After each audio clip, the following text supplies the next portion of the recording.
எசேக்கியேல் தீர்க்கதரிசியின் புஸ்தகம் முதல் அதிகாரம் முதல் வசனம். 30ஆம் வருஷம் 4ஆம் மாதம் 5ஆம் தேதியிலே நான் கேபார் நதி அண்டையிலே சிறைப்பட்டவர்கள் நடுவில் இருக்கும்போது சம்பவித்தது என்னவென்றால், வானங்கள் திறக்கப்பட நான் தேவ தரிசனங்களை கண்டேன். 399 செய்திகள் நாட்கள் மத்தேயு புஸ்தகத்தை தியானிக்க ஆண்டவர் நமக்கு உதவி செய்தார். மத்தேயு நிறைவடைந்து விட்டது. இன்றிலிருந்து எசேக்கியேல் தீர்க்கதரிசியின் புஸ்தகத்தை நாம் தியானிக்க போகிறோம். எசேக்கியேல் தீர்க்கதரிசி தானியேல் காலத்திலும் எரேமியா காலத்திலும் வாழ்ந்த சமகால ஒரு தீர்க்கதரிசி. அவனும் தானியேலும் ஒரே வயது.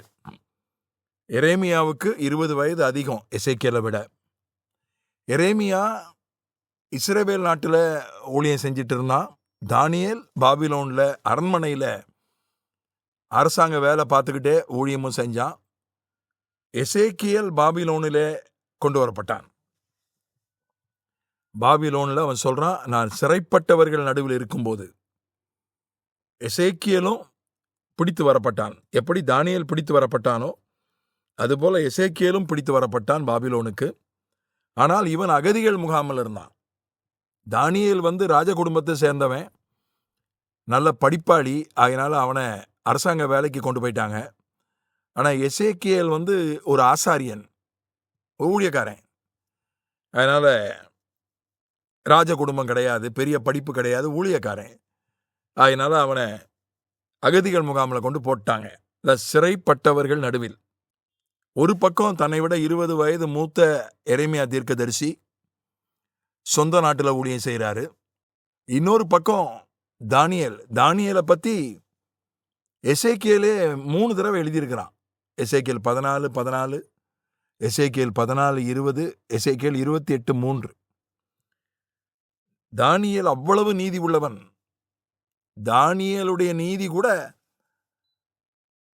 மற்றவங்களை காப்பாற்ற முடியாது அப்படின்னு அவன் எழுதியிருக்கிறான். தானியேலுடைய ஞானத்தை பற்றி 28:3 எசேக்கியேல் எழுதியிருக்கிறான். தானியேல் அளவுக்கு தனக்கு நீதி இல்லை, தானியேல் அளவுக்கு தனக்கு ஞானம் இல்லை என்று எசேக்கியேல் நினைத்தான்.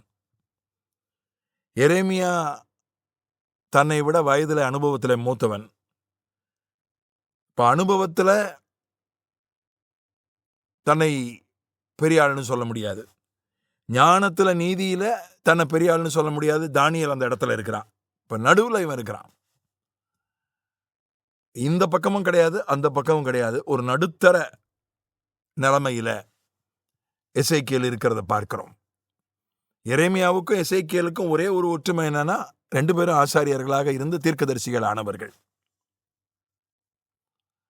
ஆனால் இந்த எசேக்கியேல் புஸ்தகம் தானியேல் புஸ்தகத்தை விட நீளமான புஸ்தகம்.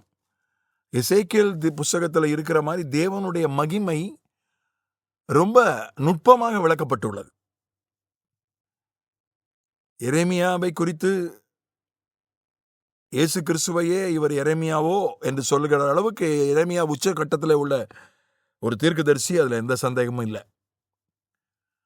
ஆனால் எசேக்கியேலுடைய புஸ்தகத்தில் இருக்கிற மாதிரி அந்த நுட்பமாக, ரொம்ப விவரமாக, தரிசனங்கள்லாம் ரொம்ப விவரமாக, ஆண்டவருடைய மகிமை, ஆவிக்குரிய மண்டலம் ரொம்ப நுட்பமாக விளக்கப்பட்டிருக்கிறது.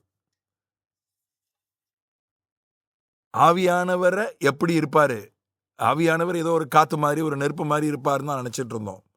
ஆனால் எசேக்கியேல் தான் ஆவியானவர் எப்படி இருப்பார், அவருடைய உருவம் எப்படி இருக்கும், அவருடைய தோற்றம் எப்படி இருக்கும், ரொம்ப நுட்பமாக, துல்லியமாக, விவரமாக வர்ணிச்சிருக்கிறான். வேற யாரும் பழைய ஏற்பாட்டில் யாரும், இன்னும் சொல்ல போனா ஆவியானவருடைய தோற்றத்தை வேற யாரும் பைபிளில் வர்ணிச்சதே கிடையாது. அப்படிப்பட்ட ஒரு எசேக்கியேலை ஒரு மகிமையின் தீர்க்கதரிசின்னு சொல்லலாம். எரேமியாவை வீப்பிங் ப்ராஃபட் அப்படின்னு சொல்லுவாங்க.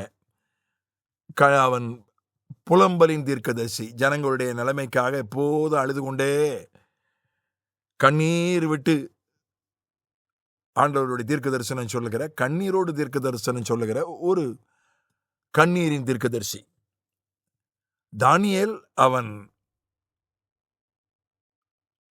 அரசாங்க மட்டத்தில் வரப்போகிற அரசாங்கங்கள், உலகத்தின் முடிவு வரைக்கும் எப்படிப்பட்ட அரசாங்கங்கள் வரும், எப்படிப்பட்ட ராஜாக்கள் வருவாங்க, இதை பற்றிய ஒரு வெளிப்பாட்டை சொன்னவன். வேற யாரும் பழைய ஏற்பாட்டில் சொல்லலை.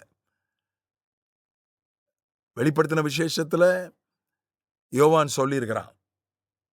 ஆனால் யோவானை விட அதிகமாக அரசாங்கங்களை பற்றி, ராஜாக்களை பற்றி வெளிப்பாடுகளை சொன்னவன் தானியேல். ஆனால் ஆண்டவருடைய மகிமையை பற்றி, ஆண்டவருடைய சாயலை பற்றி, ஆண்டவருடைய ரூபத்தை பற்றி, ஆவிக்குரிய மண்டலத்தை பற்றி எசேக்கியேல் சொன்ன அளவுக்கு அந்த எந்த தீர்க்கதரிசியும் எந்த புஸ்தகமும் சொன்னதில்லை. அதனால வயது குறைவுதான். எரேமியா அளவுக்கு வயது இல்லை, அனுபவம் இல்லை.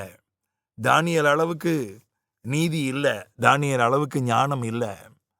ஆனால் அதுலேயும் சேர்க்க முடியல, இதுலேயும் சிலர் அப்படிதான், இதுலேயும் சேர்க்க முடியாது, அதுலேயும் சேர்க்க முடியாது. பொருளாதார ரீதியாக நடுத்தர வர்க்கம்ன்றது தவறு இல்லை. மிடில் கிளாஸ்ன்னு சொல்கிறோம், அது எப்போவுமே நல்லது. நான் ஒரு மிடில் கிளாஸ்ன்னு சொல்கிறதுல எனக்கு எப்போவுமே சந்தோஷம். அதுதான் பாதுகாப்பு என்று நினைப்பேன். அமைப்பு பணக்கார அமைப்பாக இருக்கலாம், அதை வைத்துக்கொண்டு பலருக்கு நம்ம உதவி செய்யலாம். ஆனால் தனிப்பட்ட விதத்தில் நான் ஒரு நடுத்தர வர்க்கமாக இருக்கவே எப்போதும் விரும்புகிறேன்.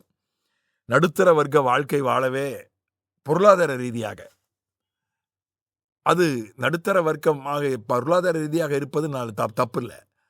ஆனால் இதுலேயும் சேர்க்க முடியாது. சிலரை பாருங்க, பிரசங்கியார்லையும் சேர்க்க முடியாது, பாடகர்லையும் சேர்க்க முடியாது. ரெண்டுக்கு நடுவில் இருப்பாங்க. சிலரை ஊழியக்காரர்களையும் சேர்க்க முடியாது, விசுவாசிகளையும் சேர்க்க முடியாது, ரெண்டுக்கு நடுவில் இருப்பாங்க.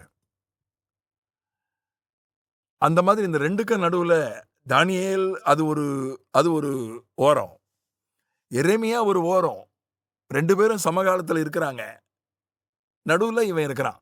இந்த பக்கமும் அவனை சேர்க்க முடியாது, தானியேல் பக்கமும் சேர்க்க முடியாது, எரேமியா பக்கமும் சேர்க்க முடியாது. ஆனால் அப்படி ஒரு நடுத்தர ஒரு நிலையில் இருந்தாலும் மிக உச்சத்தை அவன் அடைந்தான். மகிமையை குறித்து அனுபவிப்பதிலே, பார்ப்பதிலே, ஆவிக்குரிய மண்டலத்தை அறிவதிலே மிக உச்ச ஒரு நிலைமைக்கு ஆண்டவர் எசேக்கியேலை கொண்டு போனார். சிலரை பாருங்க, படித்தவனும் சொல்ல முடியாது, படிக்காதவனும் சொல்ல முடியாது. டிகிரி படிச்சிருப்பாங்க, டிகிரி வாங்கியிருக்க மாட்டாங்க. டிகிரி வாங்கியிருந்தா பட்டதாரின்னு சொல்லலாம். டிகிரியை பாதியிலே விட்டுருப்பாங்க, இல்லை அரியர்ஸ் முடிக்காமல் இருந்திருப்பாங்க. அப்புறம் அவங்கள பட்டதாரின்னு சொல்ல முடியாது, படிக்காதவனும் சொல்ல முடியாது. ஏன்னா பட்டப்படிப்பு படிச்சிருக்காங்க, கல்லூரியில் படிச்சிருக்காங்க. படித்தவனும் சொல்ல முடியல, படிக்காதவனும் சொல்ல முடியல. இந்த மாதிரி ஒரு ரெண்டும் கட்டா நிலையில் இருப்பாங்க.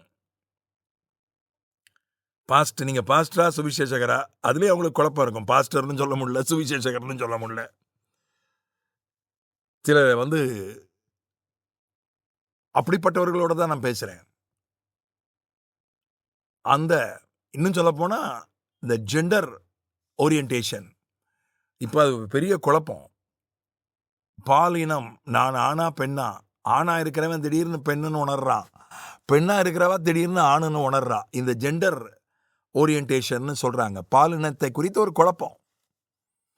ஆணும் இல்லை பெண்ணும் இல்லை, தோற்றத்தில் ஆண், உள்ளுக்குள்ள மனசு பெண்ணாக உணர்கிறேன், தோற்றத்தில் பெண்ணு, மனசுல ஆணா உணர்றேன்.